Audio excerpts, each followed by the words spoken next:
তো hello guys, welcome back to another video. So তোমরা যেরকম কি আগের পার্টগুলোতে দেখেইছিলে, আমরা এসেছি সুন্দরবনে। সো আজকে হচ্ছে ডে 2। প্রথম স্পটটা দেখার পর আমরা আবার বোটে ফিরে গেলাম। এইবারে হচ্ছে লাঞ্চের টাইম। সো লাঞ্চে আজকে দারুণ দারুণ খাবার দিয়ে দিয়েছিল।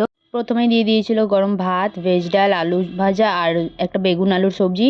তারপরে দিয়ে দিল চিংড়ি মাছের মালাইকারি। তার একটু পরে দিয়ে দিয়েছিল ভেটকি মাছের পাতুরি। যা দারুণ খেতে ছিল খাবারগুলো। দেখো আমি কত এনজয়ের সাথে খাচ্ছি, আমি আর আমার বউ। এখনও আমার জিভে জল আসছে। ওদের প্রত্যেকটা খাবার আইটেম দারুণ ছিল। আগের দিনের মতন আজও চাটনি পাঁপড় ছিল, বাট সেটা আমি খাইনি। তারপরে আমরা আবার নদী ধরে চলে গেলাম আমাদের সেকেন্ড স্পটের দিকে। সেকেন্ড স্পট মানে কিন্তু এবারে বাঘ দেখার পালা। সো আমরা চলে এসেছি সব থেকে ন্যারো ওয়েতে, যেখানে বাঘের দেখার সম্ভাবনাটা বেশি থাকে। সো বাঘ দু কারণেই দেখা যায়। প্রথমত এখানে জল খাওয়ার জন্য, দ্বিতীয়ত একটা আইল্যান্ড থেকে অন্য আইল্যান্ডে যাওয়ার সময়। তো যখন ওরা এখান থেকে সাঁতার কেটে যায়, তখন রোদ পোহানোর জন্য ওরা আসে। সবাই লাইন করে বসে গেছে বাঘ দেখার জন্য। বাঘ বলে কথা, তারও তো একটা গ্ল্যামার।